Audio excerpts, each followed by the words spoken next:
and gather round so I can... I'm just going to tell you a little bit of why we are in this particular spot, or what this spot's in town. You might know a lot of this. If you do, I'm just repeating it. If you just, if you need to ask anything, just shout out, and I will be asking you some silly questions every now and again. But don't just interrupt me whenever you want. Okay. We're south of the River Thames. Okay, so we were 400 years ago when we're talking about the first globe and Shakespeare being around. London was over there. What we have here was not considered to be London, so we wouldn't be standing on London soil. London was over there. The St Paul's Cathedral, without the actual dome, I think that's about the fourth or the fifth St Paul's Cathedral. They had to have it burning down. Would have been more or less what was the centre of the City of London. The City of London had a big wall all around it. If you now go to the Barbican or you go down to the Tower of London, you can still see bits and pieces of what used to be the old London Wall. So within the London Wall, very particular jurisdiction. It was run by a mayor and his aldermen who were prominent businessmen at the time, and they had very specific rules and laws in the centre of London. One of them at the time was that no performers were to happen outside or within the walls of London. There was a decree passed at one time that if anybody was caught performing within the London walls, they would be stripped to the waist and flogged till they bled. So, so if anybody wanted to be entertained, I'm sure they had inns and things like that, but if they wanted entertainment, if they wanted to have a good time, people had to leave London and come to what we called the Liberties. And this, Southwark, was the Liberty. It was run by the Bishop of Winchester, who you would have thought, being a bishop, would be very, very strict, but he wasn't. He was very lax. In fact, the prostitutes in the area were known as the Winchester geese. So this area was full of brothels, inns, and any form of entertainment. Bear baiting, bull baiting, cockerel fighting, that's what you'd find over here. It was the red light district is what Soho had been known for in recent years. There's always a part where people go to in order to do all those things that we like to do but we shouldn't. So this was it. So people, well, first of all, they used to come from London from here. How do you think they got here? Yeah, boat. They got here by the boat. They had boats called wherries, which you had to pay for, and they would come backwards and forwards. But if you didn't have any money, swim, can you imagine? Going in there. It's a tidal river, obviously, so sometimes it's very, very, very high, quite wide, quite difficult. It's got a very strong tide. So I would imagine, I suppose you could, but quite difficult to swim. But somebody said, bridge! Yeah, they had one bridge, London Bridge. Oh, there you have Southwark Bridge. Next to it is the new London Bridge. The old London Bridge was shut down. And then the one that was rebuilt, was very, very old. I think it's now in the States somewhere. Yes. They took it brick by brick, this piece by piece, and it's now across a lake somewhere in the States. So that's how people got over. London Bridge was a very wide bridge, sort of full of houses, of all sorts of other things. It was a very, very busy thoroughfare. Had a gate at the end of it.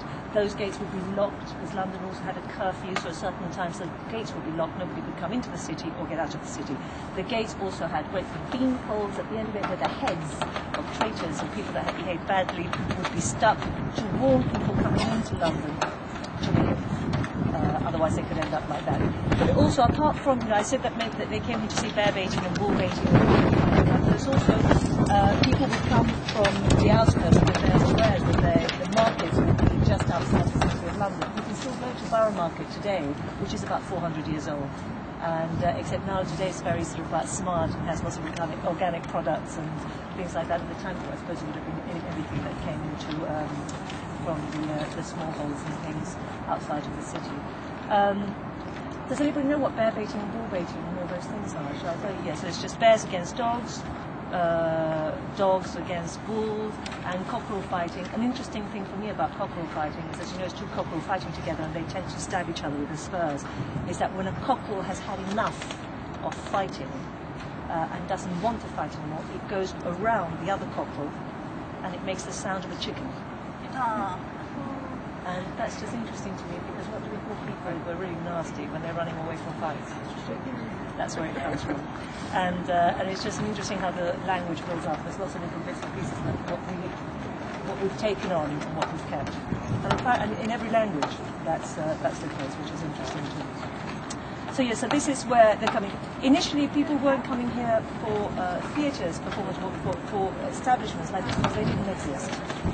Theatre was in the open, there were travelling players, etc., etc. But in 1576, a man called James Burbage decided that he was going to build a place specifically for plays, a playhouse, and he chose away from the Wall of London, but over to that side, to the north in Shoreditch, and he built an establishment called The Theatre.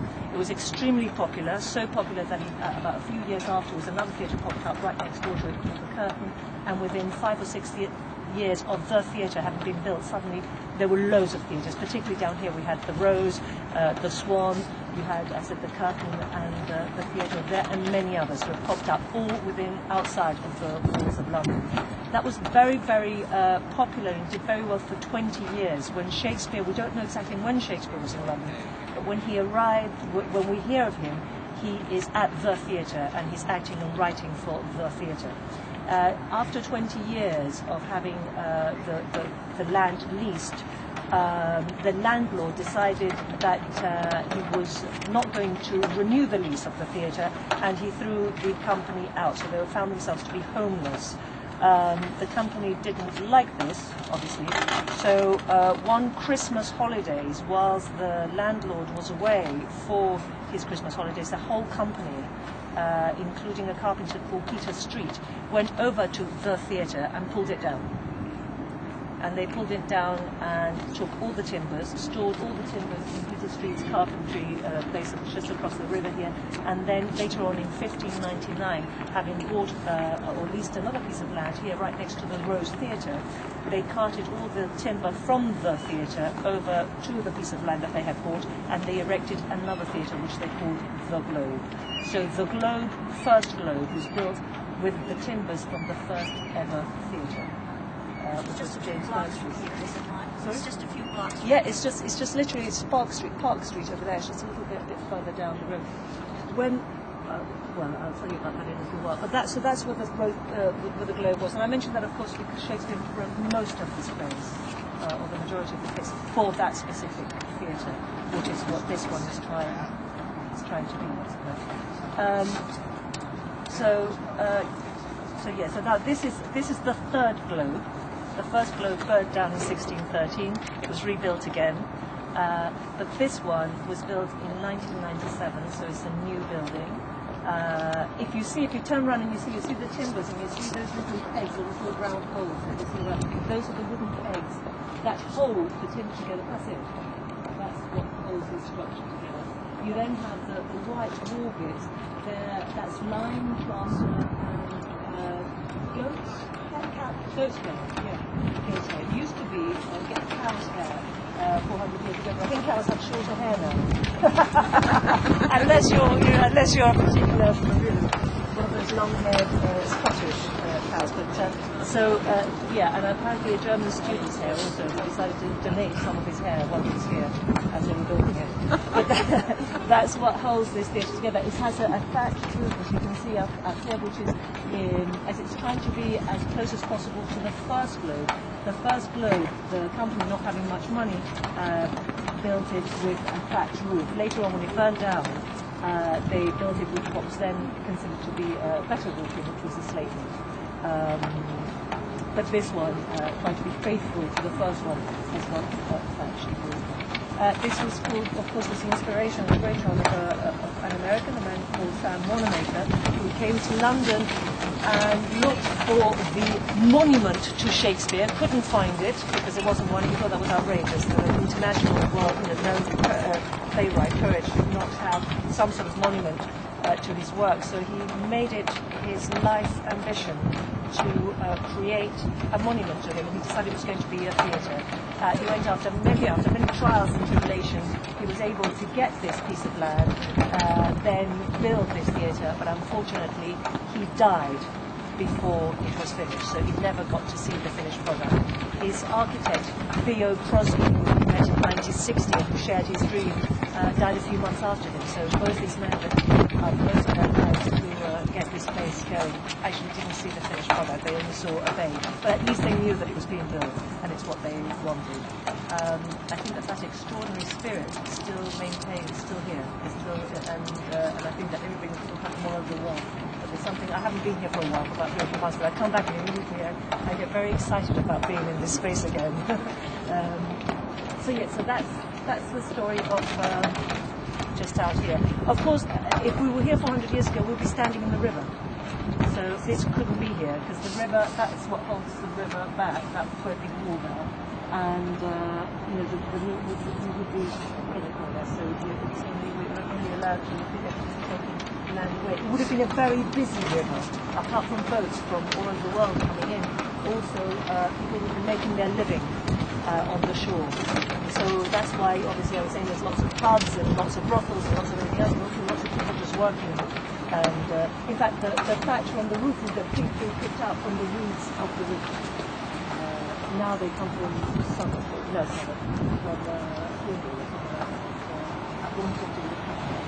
Any questions out here? Anything you'd like?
This is the Tyrant House, and this is what would have completed the circle, at least the theatre.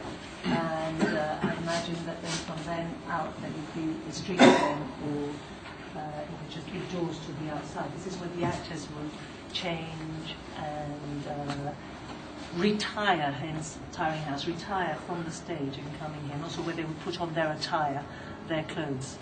So that this would be it. Now, of course, we have a completely new building out there where we have dressing rooms and offices and everything else. So we have, you know, I was saying that the old stops here and the new begins. We have an elevator that goes all the way up, that goes up to the attic here in the theatre where we use it for storing things and also for exhibitions and things, and also down to there is a basement where again clothes and props are stored. That's because although in Shakespeare's time they would have done a play a day, we tend to do 3 or sometimes this year's 6 plays, 4, let's say 4 to 6 plays within the season, which is from about April till October.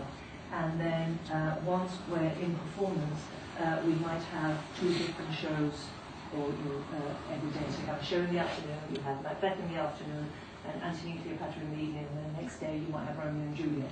It means that we don't have a lot of scenery, because you don't need scenery in this place, but we do have a lot of props, and therefore the props will be taken away and stored somewhere else before the next show comes in. We tend to, as actors, still use the Tiring House quite a lot. You don't get called here to come on stage. It's only a show relay, so you have to be very aware of what's happening, and you have to be listening out for it the whole time, so that to make sure that you come down in time for your cue to go on stage. So a lot of the time, when it's getting near to your entrance, we tend to stay down here. Sometimes it's just the atmosphere is quite nice here, so you just stay here during the whole of performance. In the past, we've done what were called original practices performance, which is what we tried to rehearse and perform and be dressed and use props in the way that they would have done 400 years ago, as far as we know. Of course, that's very hard because, not hard, but we don't call it, we call it original practices rather than authentic practices, because we have, as actors now, we have so much training in so many different ways that, you know, we're all, whether we like it or not, we're going to bring that to the rehearsal room. But we're trying to make sure that everything that we were wearing was what people of the time would wear, and that we would try to rehearse, I say, in the way that they would have done at the time. And then we would sometimes have our makeup tables down here, and we would use pigment and almond oil to mix our makeup up. I'm saying original practices, and being a female, I wouldn't have been involved in original practices because we didn't have women on the stage. But what we did here is that because there's always been a male company of original practices and sometimes a mixed company of original practices, they decided after a while that to redress the balance of so many men having been on the stage, they gave us a year of an all-female company, which I was very fortunate to be involved in. So we did, and they gave it two very masculine plays. We had Richard III and The Taming of the Shrew, which we did as all females. And then it was such a popular venture that the following year they did an all-female company. We came back to do Much Ado About Nothing. And so that was really, it was very adventurous, and it was very thrilling for us to be involved in that. And at those times, in order, because the costumes were so complex and so beautiful, we used to open all the shutters there in the tiring house and allow audience to come in early enough to be able to see us getting dressed and putting our makeup on and thing if we were using makeup. And then everything would shut down again and the play would begin. And when I say getting dressed, of course we came down in our underwear, as in corsets and shifts, and then all the other garments would go on top. Because all the garments would be pinned on or sewn on. There was nothing that would not have been around at the time, including the cloth that the costumes were made out of, so no cotton. No, actually, because they're all silks and linens and things, so not that, no, less, not at all. Some of them could be, the woolen stuff was quite, and also in the summer, quite difficult to wear. But apart from that, the other costume was quite easy to wear. And so then we would spend a lot of our time here, and then you'll see we have these little things here, and I'll shut this door and show you. In order to be able to get your cues, you can, because although it seems as though you can hear everything outside, and although it might be audible to the rest of the audience, sometimes it's quite hard to hear back here. So we do have little monitors, but everybody tends to look for their cues here, or look for their visual cues out of these little grids. It means that the audience can't see you. It also, it tells them the best part, I think, or one of the things that I love about this place is that, look, you can see how many actors have been placing their greasy heads like this. Either looking and saying, wait a minute, what's going on? Or, who's out there? It's my mommy. You know, things like that. So, looking out to see. But, so that's the, and then of course, as I say, you've got all the dressing rooms and everything upstairs and the green room, and people would wait up here before coming down. Yeah, that's what I'm going to say about here. Anything you want to know about here?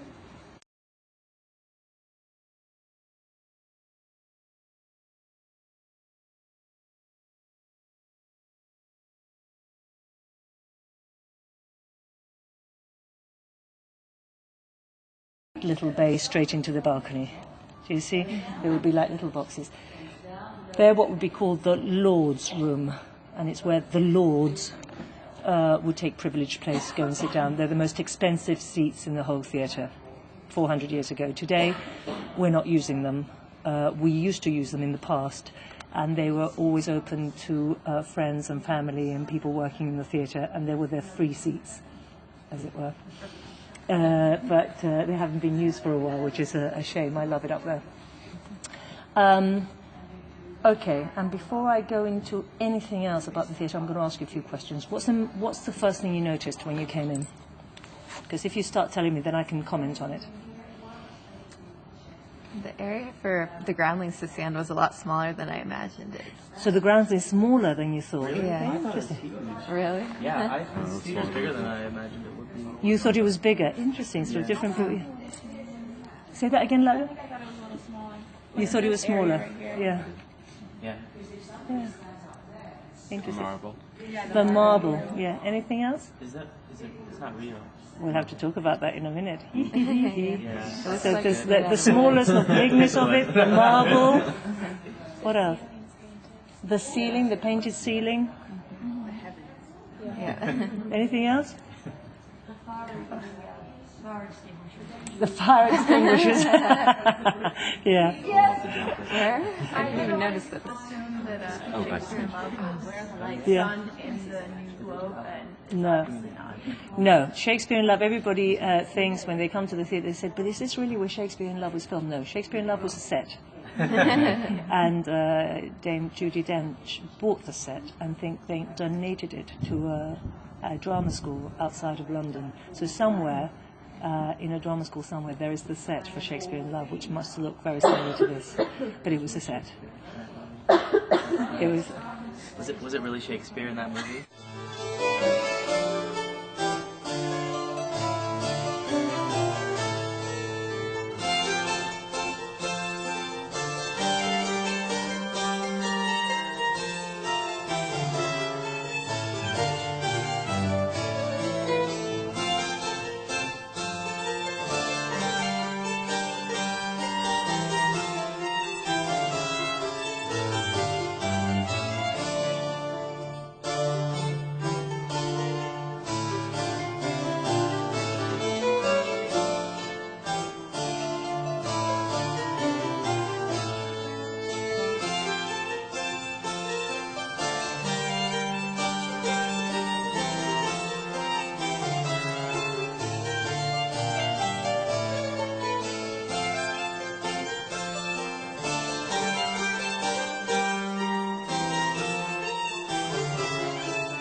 Really likes the kind of fun Hamlet. Enjoyed But- yourself? I did like the way they did Yes. How about you?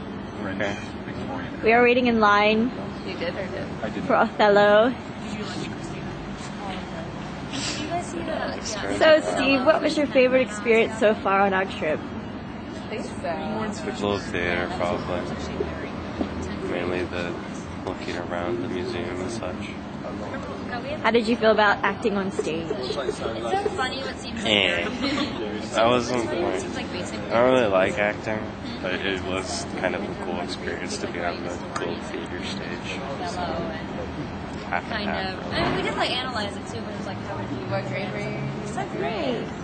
So, London. And it was kind of like Yeah. the Yeah. voice spoken. I mean, it was kind of. You enjoyed yourself way too much. It was honestly a question of like I'd never taken. Christina! Hi. So, what is your favorite experience so far here on our trip? Today at the Globe Theater. The I Globe. think it's unanimous. Everybody, the Globe? Yeah. Right now we're discussing Shakespeare. It's very intellectual. Yeah. Let's just talk about how intellectual it is. Yes, the difference between the grave So- digger and the grave digger's companion. There is. It's important. It's not important. But if he's his companion, does that kind of make him like his helper? His apprentice too? Well, That's how I They're often- both digging the grave, No, aren't they? not necessarily. I've It's always usually seen it played. that way. It's usually played that the gravedigger's companion is the one actually doing the digging, but there's sort of this implied, "Why aren't you doing it? It's your job, not mine." Oh, I've always thing. seen it with them just both doing it. Sitting in the grave.